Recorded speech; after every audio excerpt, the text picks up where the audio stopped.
Saya emang nggak kemana-mana, tapi ada di mana-mana gitu. Asik.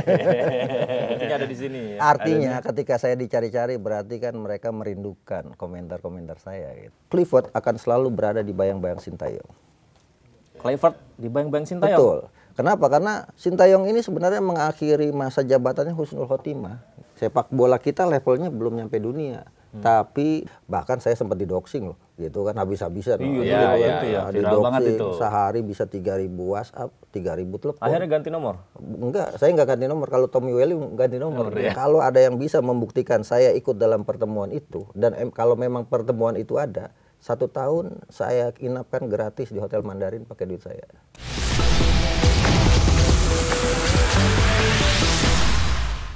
Jadi Bang Roy, ini kita mau menghadirkan sosok yang dicari-cari netizen selama ini, Bang Roy. Ya, siapa dia ya? Siapa dia? Dan kita hadirkan spesial di Sikat Tipis. Ya, kita sambut ya. Akmal Marhali. Bang Akmal, kabar Bang? Baik. Ini jenderal yang hilang ini. Jenderal yang hilang. Mana ya? Kita ngeliat di ini dia nih. Kudeta senyap, hilangnya 3 jenderal. Di depan ada Arya Sinulinga, di kirinya ada Bung Towel. Sebelahnya ada Akmal Marhali. Bintang 4, Bang. Bintang 7 saya. Dia jenderal bintang 4, bintang 3 nih, legend apa? Jenderal penuh ini. Bintang 7 pusing. Gokil. Mana Di sebelahnya siapa? Sebelahnya ada Arya Sinulinga. Oke, ini bintang berapa nih? Bintang 4. Oke, ini panglimanya kayaknya ini. Arya Sinulinga bintang 5. Oh, bintang 5 dia. Akmalnya bintang 4. Sebelahnya Towel bintang 3. Oh, di bawah Bang. Di bawah. Kalau kata di judul ini kudeta senyap, hilangnya 3 jenderal. Emang beneran hilang, Bang Akmal? Enggak sih. Saya emang nggak kemana-mana, tapi ada di mana-mana gitu. Asik. Artinya ada di sini. Ya? Artinya ketika saya dicari-cari berarti kan mereka merindukan komentar-komentar saya gitu kan. Hikmahnya di situ. Artinya memang hanya komentar Akmal yang ditunggu oleh para netizen kita ya, terkait dengan kiprah PSSI lah, timnas lah gitu. Tapi memang benar ketika Sintayong nggak ada jadi sepi, nggak komentar lagi Bang Akmal. Wah itu nggak benar juga, orang saya setiap saat di Instagram saya ada gitu, acara-acara di sejumlah media juga ada gitu. Cuma kudeta aja kawan-kawan itu. Gitu. Oke. Tapi kerasnya kok berkurang, Bang Akmal? Lah kan kalau bicara keras tidak keras kan tergantung persepsi gitu kan. Ya kan kita tidak kemudian orang yang bicara keras, apakah kerasnya itu ada maknanya atau tidak, kan kadang-kadang ada orang yang keras saja gitu kan. Tapi isinya nggak ada gitu kan. Nah, kan kita biasa untuk menyampaikan satu hal dengan dengan cara-cara yang baik gitu kan. Apabila kita menyampaikan pendapat gitu dengan cara-cara yang bijaksana kan gitu kan. Bijaksana dan bijaksono ya. Masalah sekarang misalnya kok dianggap era Sintayong sepi sekarang, ramai sekarang sepi. Itu kan juga tergantung media juga gitu kan. Yang barangkali media punya pilihan-pilihan dalam memberitakan atau mengangkat tema-tema yang diperbincangkan kan. Tidak semua sepak bola, masalah Indonesia kan bukan cuma sepak bola, apalagi kemarin lagi ramai kerusuhan ya kan, lagi ramai resapel kabinet, gitu, ya ketutup gitu. Mungkin kan gitu. Tapi sebenarnya ngekritik Patrick Kluivert juga, Gerard Vandenberg juga dikritik juga sebenarnya. Jadi kritik itu setengah dari penyelesaian masalah, setengah lagi kerja keras gitu kan, dan itu yang harus kita ingat sama-sama. Jadi jangan pernah berhenti mengkritik itu. Kalau sekarang misalnya Tuhan aja mau dikritik loh gitu. Sholat tadi bijak terus ya, Bro ya. Sholat istisqa itu bagian demonstrasi manusia atau makhluk hidup kepada Tuhan. Allahumma ghithna gitu kan. Jadi kalau manusia nggak mau dikritik, ya mereka bisa melebihi Tuhan kan seperti itu. Kalau misalnya netizennya bilang, iya, tapi kok kritik ke Sintayongnya lebih banyak, Patrick Kluivert kok dikit. Mungkin masalah rentang waktu. Sintayong kan 5 tahun. Ya kan, berakumulasi terus dari awal sampai akhir karirnya. Semua orang membicarakan Sintayong. Patrick Kluivert kan baru seumur jagung gitu kan. Jadi pastinya ke depan ketika hasilnya tidak begitu maksimal, makin seperti bola salju, semakin tinggi pasti tekanan. Tapi yang pasti Kluivert akan selalu berada di bayang-bayang Sintayong. Kluivert di bayang-bayang Sintayong? Betul. Kenapa? Karena Sintayong ini sebenarnya mengakhiri masa jabatannya husnul khotimah. Widih. Menang 2-0 dari Arab Saudi, dan itu akan jadi perbandingan terhadap setiap kebijakan dan langkah-langkah yang diambil oleh Kluivert, apalagi hasil pertandingan. Di putaran keempat Arab Saudi ada juga lagi. Betul, nah, itu yang akan menjadi pertaruhan. Sintayong sekali imbang lawan Arab Saudi, sekali menang lawan Arab Saudi gitu. Artinya Sintayong sekali menang, sekali imbang. Artinya Patrick Kluivert harus bisa setidaknya menang juga melawan Arab Saudi. Sintayong imbang lawan Australia, Kluivert Betul, kalah. Kluivert telak lawan itu pun akan jadi perbandingan. Tapi sekarang gini, kalau bicara Sintayong gitu kan, dia 63 pertandingan, 27 kali menang, kemudian 15 kali imbang dan 21 kali kalah. Totalnya rata-ratanya adalah 49,3%. Gitu 49,3%. 3%. Persentase kemenangan yang diraih oleh Sintayong. Kalau bicara misalnya overall, misalnya sekarang kan round 4 kita ketemu tim Timur Tengah. Sintayong dari 12 laga melawan tim Timur Tengah hanya 2 kali menang. Pertama lawan Kuwait di kualifikasi Piala Asia yang meloloskan kita. Kemudian yang kedua lawan Arab Saudi. Selebihnya 2 kali imbang, 3 kali imbang lawan Arab Saudi, imbang lawan Bahrain. Kemudian imbang lawan Palestina di laga uji coba. Selebihnya kalah, apalagi dengan Irak gitu kan. Artinya Timur Tengah masih menjadi momok buat sepak bola kita. Dan yang paling penting yang harus kita ingat saat ini adalah bahwa sejatinya sepak bola kita levelnya belum nyampe dunia, tapi di-upgrade atau dengan cara dikarbit gitu. Di-upgrade lewat jalur shortcut dikarbit untuk bisa lolos ke Piala Dunia dan ada kesempatan gitu kan. Ketika ada kesempatan ya harus kita ambil. Cuma kita juga harus realistis.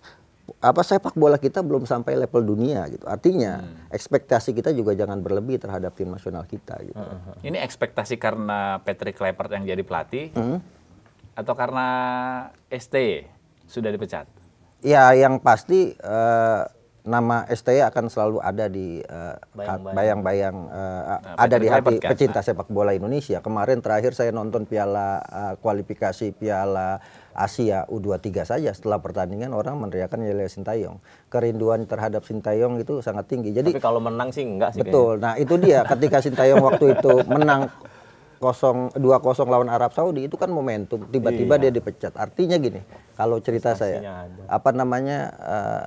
lagi sayang-sayangnya dipisahkan. Jadi sakitnya tuh di sini. Untuk fans-fans setia. Tapi kalau untuk Abang Merhali itu sakit nggak? Buat saya sih keluar masuk pelatih itu biasa gitu di sepak bola. Pelatih-pelatih besar juga tidak luput dari pemecatan gitu. Bahkan Roberto Mancini di Arab Saudi yang luar biasa sekali ketika menangani Italia dipecat juga sama Arab Saudi gitu. Diimbangi Indonesia itu. Betul. Gara-gara Sintayong itu. Betul. Karena kemudian juga misalnya Graham Arnold Australia dipecat juga tuh gitu kan. Artinya jadi melatih Australia Arab Saudi ya. Betul. Atau Erik ten Hag lah. Iya kan dipecat juga gitu kan. Dari MU dipecat, Leverkusen dipecat juga. Artinya sepak bola resultan saat ini memang mengedepankan hasil dan itu konsekuensi yang sekarang harus diterima oleh Patrick Kluivert. Sekali gagal maka siap-siap untuk mendapatkan kritikan dari penggemar sepak bola. Bukan siap-siap dipecat. Ya harus siap juga gitu kan. Kan kita nggak tahu kan umur, jodoh, rezeki dan nasib kita atau tim nasional kita gitu. Ada 4 hal yang tidak bisa kita prediksi kan. Bang, ini saya mewakili netizen Indonesia. Asik. Ini warganet di berdua. Ada di komentar-komentar nih. Tadi ada 3 jenderal tadi ya. Yang mengkritik kok sekarang jadi diam gitu. Tuduhannya kan begitu kan. Ada yang bilang gini, Bang. Ini janjian kontraknya habis katanya. Jadi ada orang-orang oknum-oknum yang dituduh memang menyiapkan orang-orang di balik ini untuk menyudutkan Sintayong terus. Nah itu benar nggak tuh Bang? Dulu ada ketika eranya Sintayong ada gitu. Nggak Sintayong nggak cuan. Nggak Sintayong nggak cuan. Sekarang nggak Kluivert nggak duit gitu kan. Jadi ya serba salah gitu kan. Ketika kita mengkritisi ada saja orang yang berbeda pendapat. Tapi menurut saya perbedaan pendapat itu biasa saja gitu kan. Buat saya itu bagian dari demokratisasi olahraga lah sepak bola kita gitu kan. Bahkan saya sempat didoxing loh gitu kan habis-habisan.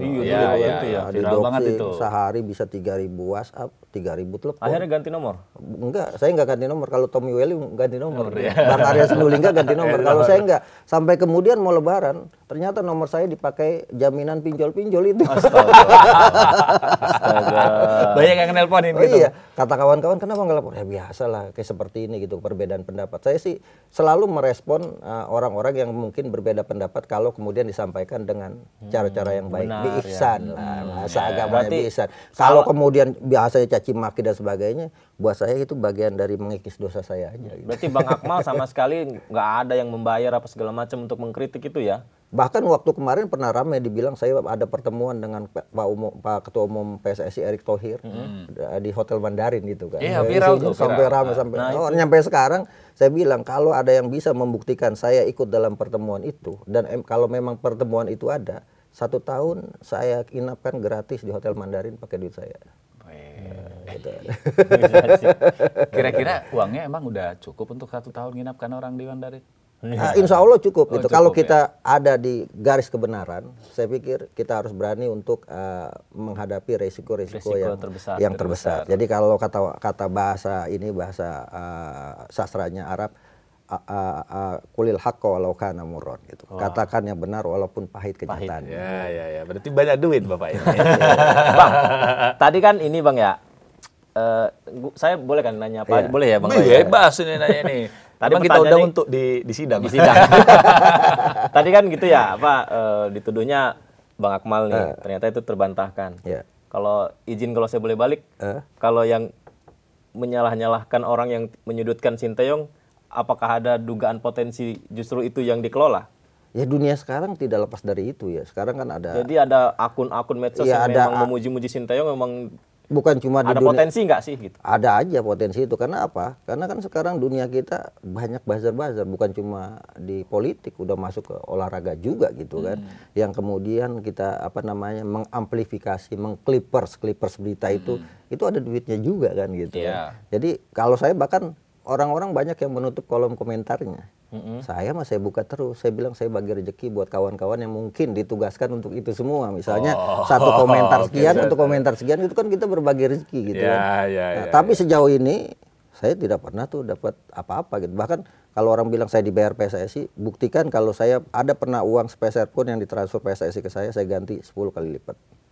Ya, tapi kan nggak mungkin langsung dari rekening PSSI, Pak. Ya nggak apa-apa, mau dari rekening PSSI, kalau bisa dibuktikan saya pernah dapat transfer silakan. Kecuali saya dapat transfer dari sikat tipis nih karena saya hadir di sini. Itu kan beda ya kan. Saya juga bingung gimana. Ini gimana sih hitung-hitungannya nih? Saya juga bingung. Tapi ya memang ini eranya post-truth menurut saya. Era post-truth itu kan ketika kebenaran didiamkan akan jadi kesalahan. Dan ketika kesalahan atau kekeliruan yang diamplifikasi bisa jadi kebenaran. Satu contoh, saya pernah disampaikan bahwa saya menerima uang 5 miliar dari bandar judi itu kan. Videonya adalah video di acara Matan Najwa. Padahal yang ngomong di situ saya sebenarnya sampingnya, cuma dipotong Najwa Shihab saja. Jadi seolah-olah saya dapat, dan kemudian saya main di di Senayan Plaza ketemu teman. Itu pendidikan menengah ke atas lah, orang menengah ke atas hidupan. Artinya orang yang harus cerdas. Dia lu dapat duit dari ini 5 miliar, terus lu percaya gitu. Ya karena itu berita-berita yang diamplifikasi dan sebagainya, anonamius di dunia maya gitu kan. Saya pikir saya tuh gentleman, saya kalau bicara ya pakai nama saya gitu kan. Sehingga kemudian itu lebih menunjukkan karakter dan jati diri kita gitu. Kalau kemudian pakai nama Yudi ini sering pakai nama akun-akun bodong dia kan kalau komentar ya. Head speech. Tapi katanya ntar nggak boleh tuh Bang Roy. Iya, karena satu orang satu akun. Saya setuju itu, dan saya pernah bicara dengan Cyberreskrim juga seperti itu. Misalnya orang-orang yang melakukan budaya doxing, saya pikir ini harus dihindari gitu. Bukan karena saya jadi korban, tapi nanti suatu saat ada orang yang diberlakukan seperti itu, ini kan sudah mengganggu privasi orang gitu kan. Dan saya pikir diancam anak saya gitu kan, istri saya mau dan sebagainya. Untungnya anak istri saya itu orangnya yang easy going aja gitu kan, karena dia udah terbiasa. Saya sejak 2010 kan sudah aktif mengkritisi sepak bola Indonesia, ancaman dan sebagainya udah biasa. Mereka di sekolah misalnya, bapak lu kenapa sih wah jadi korban bully, tapi dia mah nyantai-nyantai aja gitu kan. Tapi ini budaya yang nggak bagus di negara kita. berbeda pendapat itu silahkan gitu kan. Yang penting saling menghormati dan menghargai perbedaan itu. Wih, super sekali. Saya berbeda pendapat misalnya dengan Pak Erick Thohir atau Pak Yudi atau dengan Toel saya pernah berbeda pendapat juga kan. Tapi kan kita tetap saling menghormati. Sama Arya Sinulinga saya juga sering berbeda pendapat. Tapi ketika perbedaan itu kemudian direspon secara positif kan akan jadi baik gitu. Nggak selamanya sama pendapat itu baik ya. Betul. Kadang-kala kita butuh sesuatu yang berbeda untuk lebih maju gitu. Iya, dan penting itu. Kayaknya kita nih ngomongin politik nih. Siap-siap nih jadi anggota dewan nih. Kita tetap ngomongin olahraga.